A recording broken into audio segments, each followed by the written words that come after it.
Hello and welcome. I'm Grace Farrell. I'm Harry Kind. And this is the brand new Get Answers podcast. Hopefully it's clear from the name, but just in case it's not, this podcast is all about getting you answers around the things you spend your money on. From groceries to property to holidays, Harry and I promise you will come away from every episode with tips and tricks to help you live your best consumer life. When life gives you questions, which Get Answers. Did you know 2 slices of supermarket wholemeal bread provide around 16% of our daily fibre needs? Half a tin of baked beans contains as much protein as 2 small eggs. And All-Bran, Bran Flakes and Weetabix are all high in fibre and contain important vitamins and minerals. But what do these 3 foods have in common with each other? It's ultra-processed food, sometimes shortened to UPF, and it's something that's been in the news a lot recently. Research has linked eating lots of UPFs with health conditions such as obesity, cancer, type 2 diabetes, cardiovascular diseases, IBS, depression, the list goes on. Although it's worth saying that most of the research out there is based on observational studies, which can't definitively prove cause and effect. But either way, 60%, so the majority of our diet, is made up of ultra-processed foods. So basically packaged foods that contain additives of some sort. Harry, does this stat shock you? It does, and then you realise just how pervasive it is and just how every single shelf is filled with it. And the scary thing is that for teenagers, that figure's closer to over 80%. And for those on lower income groups, again, over 80% of our food. Gosh, I mean, I think back to when I was a teenager and I didn't think I had a bad diet at the time, but I used to start some days before school with one of those Cocoa Pop cereal bars. I'd have like a slice of pizza or a donut at break time. I'd have whatever the school meal was, a burger and chips or something with like a bottle of Oasis juice. I'd have snacks after school and then my dinner would very easily be like an oven pizza, maybe fries to go, some vegetables, of course. And I just didn't realise I was being so unhealthy. But you were pre-Jamie Oliver, though, famously, your childhood. I think I was on the cusp. Well, today we're going to ask and get answers to whether ultra-processed food is really as bad as some experts say it is, whether this means we're too quick to dismiss some foods that are actually quite healthy, and what we should be looking out for when we do our weekly shop. We're joined by 2 fantastic experts, witch nutritionist Shefali Loth and columnist, chef and food writer Xanthi Clay. Hello. Hi. Hi. So if there was just one sentence that you want our listeners to hear from you today, what would it be, Xanthi? I'd like to clear up the confusion between processed food and ultra-processed food. Minimally processed food covers everything from kind of artisan cheese to your homemade tomato sauce. But ultra-processed food is typically made with sophisticated use of additives and industrial processes, the kind of things you just wouldn't do at home. Okay. And Shefali, what about you? Mine would be to think about your diet as a whole and try to eat whole foods where possible, but not to freak out and focus too much on the odd UPF that might be in your diet. Okay. And Harry, if you could ask just one question today, what would it be? I suppose it's generally, should people be trying to reduce their intake of UPFs? What do you think, Xanthi? The answer is it's impossible or nigh on impossible to completely cut UPFs out of your diet. That's just not going to happen. But should we be thinking really hard about the food that we're eating? Yeah, I think we probably should. And I would totally agree. So cutting down on them, but not necessarily cutting them out. Absolutely. I feel, as Xanthi says, it's really unrealistic and it's not really possible for a lot of people to totally cut them down or totally remove them from their diets, but definitely think about reducing them. And you touched on this just now, Xanthi, about the difference between processed and ultra-processed food, because it's easy to sort of lump them together and just think processed food is bad, but actually processed food can mean any food that's had something done to it, right? Oh, yeah. I mean, you know, if you slice a tomato, you're processing it. So processed food it's a bit of a confusing term, in fact. And so there's something called the NOVA score that was developed in Brazil, which is where a lot of this talk about ultra-processed has come out of, really. And they talk about food as unprocessed, which would be that tomato before you sliced it, mind. Or it would be things like ingredients, things like flour or sugar. Well, sugar is a whole different topic, but those sort of ingredients that you wouldn't eat on their own, but which are included in recipes. And then you have minimally processed foods or simply processed foods, which are things like cheese or the loaf of sourdough bread or foods which you might make at home. And then you have the ultra processed, which is very much industrial food, really. In fact, one definition I've read of it is food-like substances. Oh, okay. So not even food. Well, as Anthony Bourdain once said, I don't know what it is, but it's not food. So what is it that makes a food ultra processed then? Does it have to have particular ingredients added to it? Yeah, basically. So it tends to be foods that have been produced on an industrial scale, but it also is food that has additives such as preservatives or emulsifiers or thickeners, things that you wouldn't necessarily find in your kitchen at home. So I suppose it's stuff that almost requires a corporation to exist in order to make it in a way. You couldn't do it at home. But there seems to be something else going on as well, because even when studies look at foods of comparative nutrition, people who have high ultra-processed food diets tend to have worse health outcomes. By and large, people who have diets high in ultra-processed food tend to have diets lower in nutrition. And is that because they're replacing foods that would have been high in nutrition with foods that are low in nutrition, but that are kind of ultra palatable, hyper palatable?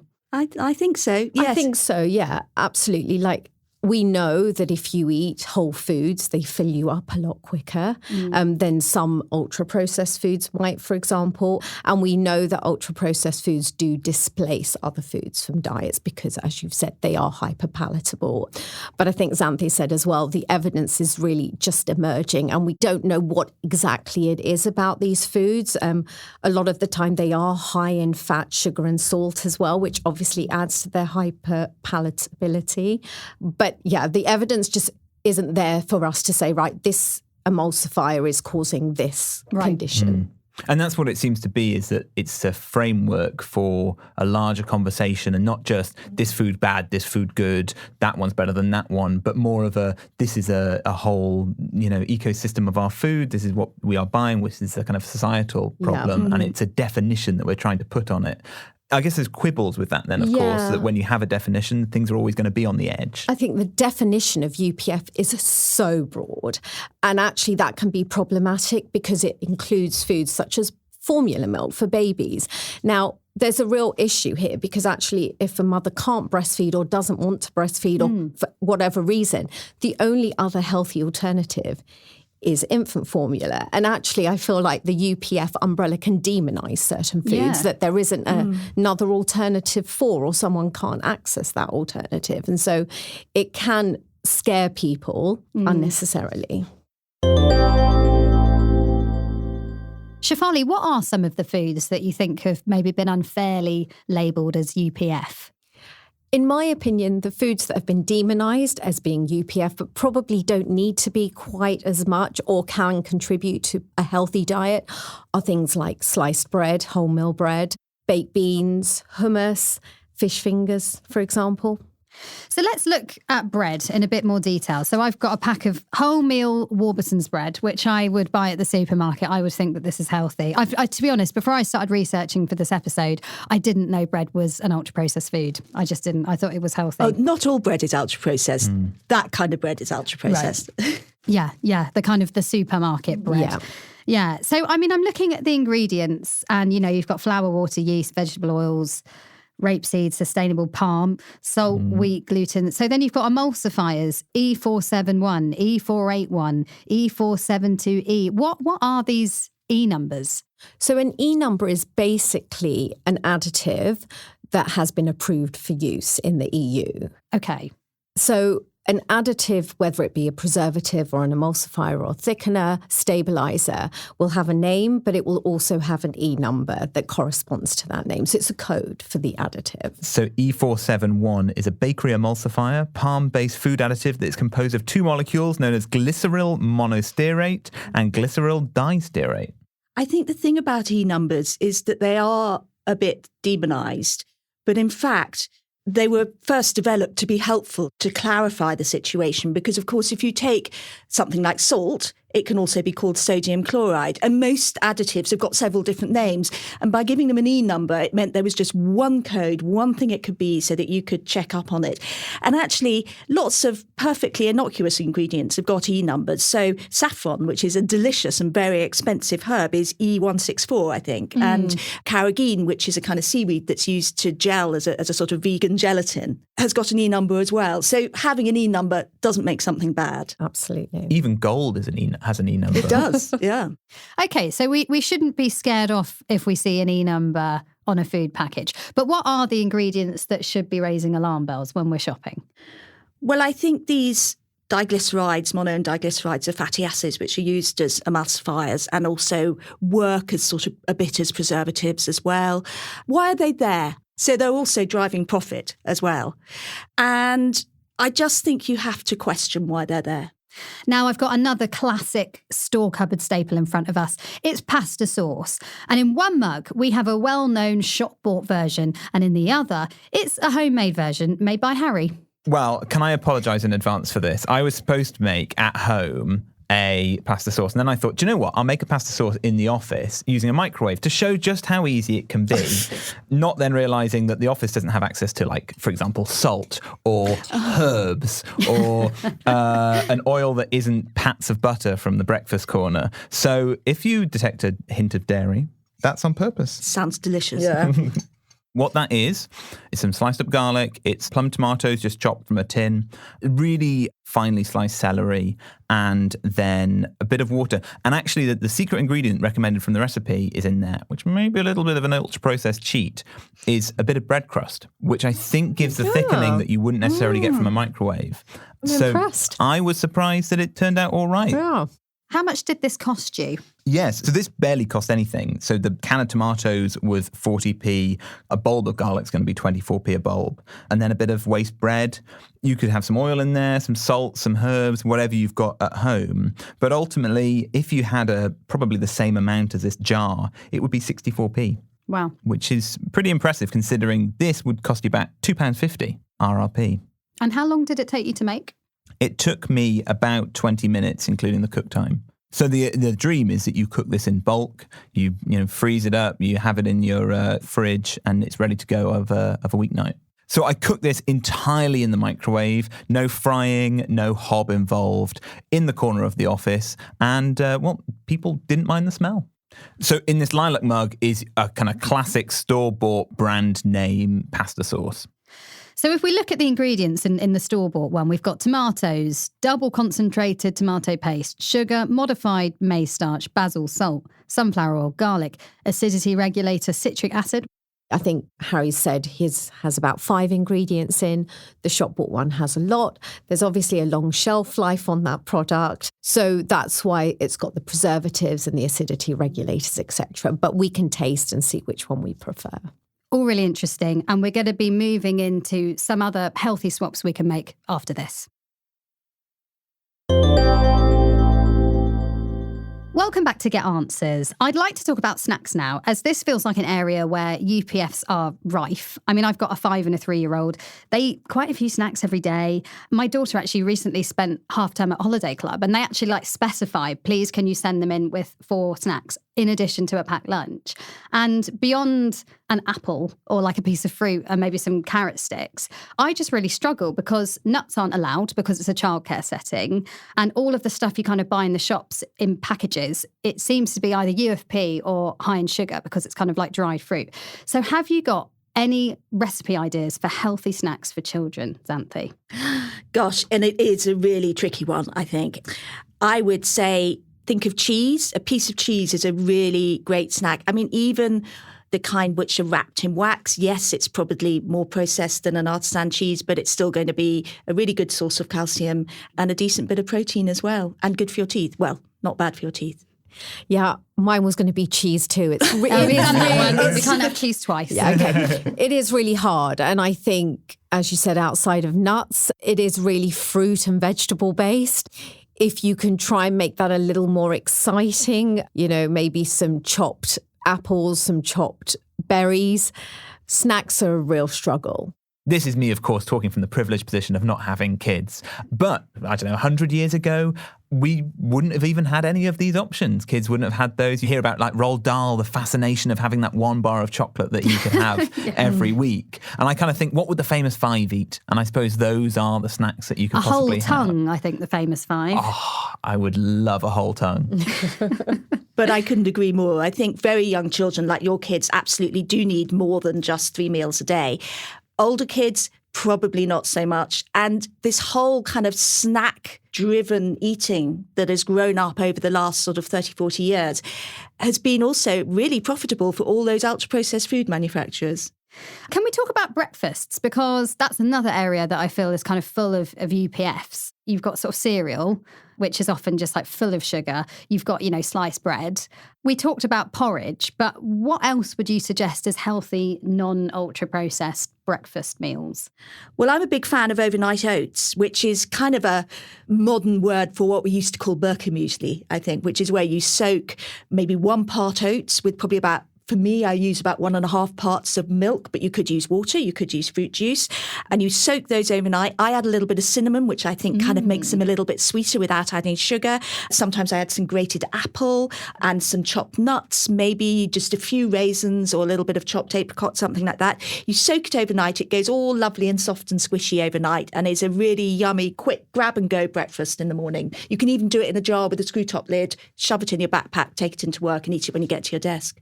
Eggs are another really great breakfast, which are quick, cheap, but also really nutritious. And what about lunches? I mean, again, we just think of a sandwich as being the classic go-to lunch. What are healthier options that are less processed? You could make a pasta salad at home. I guess it all involves mainly pre-preparing your meals at home. So it could be that you make extra dinner and have the leftovers for lunch the next day, or you could make a batch at the weekend and it could be a pasta salad, it could be a couscous salad. Really, all you need in there is a whole grain carbohydrate, a protein source, whether that's meat, fish, dairy, eggs, or even some kind of pulse, and then some vegetables. Yeah, it does come down to doing a little bit of cooking, I'm afraid, because it goes back to what we were saying about the ultra-processed foods make food behave in a way that it actually isn't naturally meant to behave. It makes food last in a little plastic box. So actually, you are going to have to prepare fresh at home if you want to have something comparative. Although I am a little bit inspired by Harry's tomato sauce made in the corner of the office. I think with one of those sachets of ready-cooked lentils stirred through it, I think that'd be a cracking lunch. And I think, in a way, the substitute that all these ingredients are substituting for is time. We would have once upon a time, and, women would have spent once upon a time, a lot of time having to cook this food. And as a society, we've now not got any of that time, for better and for worse. And so it's being replaced with convenience. And it's almost, we have to say, well, maybe we have to give a bit of time to our food, everybody. And maybe that comes at the expense of eating the same thing 5 times in a week, as we would have done for years in the past. Maybe it's more freezing. Maybe it's more, as a family, having to cook a big old batch. But I guess time is that most expensive ingredient. Yeah, it is. I think there's a lot to be said for convenience, isn't there? I mean, I'm hearing all this and I'm thinking, yeah, there are definitely things that I could do differently. But on those days or those weeks that you really are just pushed for time, it sounds like there are ultra-processed foods that we really shouldn't be too scared of. Your breads, your hummuses, your fish fingers, that kind of thing. But what would you say are the ultra-processed foods that you really should avoid or only ever eat kind of in a treat scenario? I don't really buy into you should never have this food. I think demonizing individual foods is quite dangerous. Actually, one food is not going to sink your diet in the same way a superfood, so-called superfood, won't save your diet. It's really about your diet as a whole, and you need to think about all those foods in it and collectively what they're doing for you. So do you want to drink a can of diet fizzy drink occasionally? Fine. Is it the best thing for you? Of course not. But drinking it once in a while isn't going to be terrible. So I don't think I would be able to say if there was one food I would never eat. I know what I wouldn't eat from a preference point of view, but nutritionally, I don't have one. What do you think, Xanthi? Yeah, I completely agree. There's no such thing as bad food. It's about how it's consumed and how it's sold to us. I'm not saying it's people's fault that they eat a lot of these foods. It's that they're there and they're tempting and we want to eat them. And so maybe I think the worst ones are the ones that you can't stop eating, those bags of crisps where you just want to have another one, that addictive quality of food. I think that's a big issue.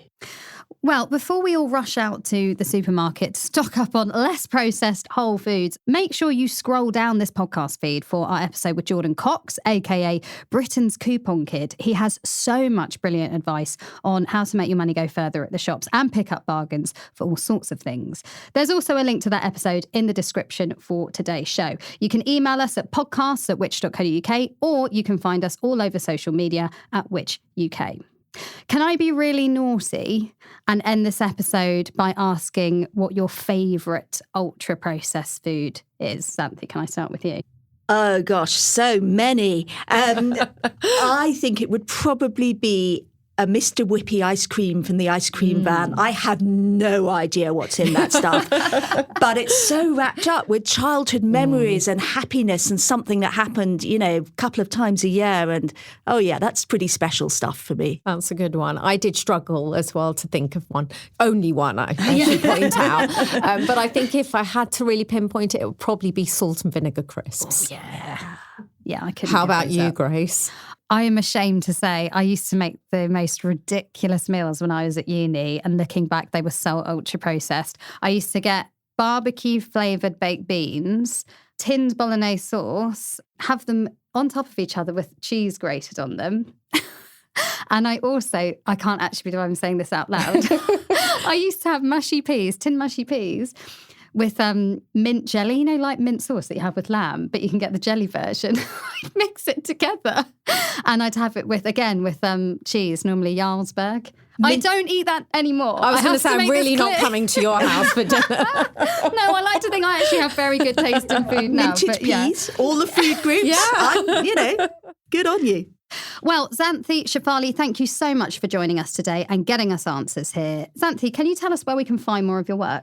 Yes, on the Telegraph website, telegraph.co.uk. Lots of my recipes and articles are up there. Brilliant. And Shefali, what are you kind of working on at the moment?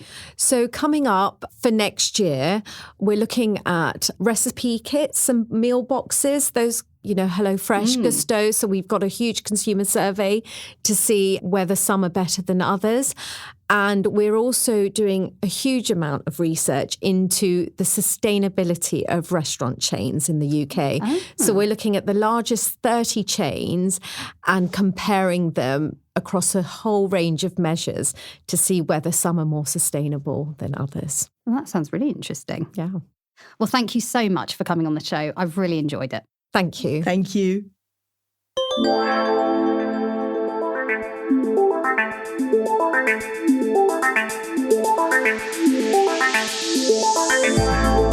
Well, that's it for our first episode of our new fortnightly Get Answers podcast. We're here to serve you, so please do let us know what you thought and what you'd like to hear more of. We would love a rating and a review as well if you fancy doing that. Harry, what are we up to next time? Well, we are talking about that ancient tradition that is Black Friday. We will be telling you about whether you can shop smarter, how you can save a bit of money, and the very best deals. Brilliant. Well, we would love to hear from you, especially if you've got any go-to healthy recipes of your own. And if you've got a consumer question that you'd like some answers to, we're always open to ideas. So email us at podcasts@which.co.uk or give us a shout on our socials @whichuk. And don't forget to check out our other podcasts. Just search for Which Money or Which Shorts wherever you're listening. And we've got more answers to all manner of questions like the ones you've heard in this episode over on the Which website. Today's Get Answers was presented by me, Grace Farrell, alongside Harry Kind, produced and recorded by Rob Lilly and edited by Eric Breer. And thanks again to our wonderful guests, Shefali Loth and Xanthi Clay. We'll see you next time. Bye.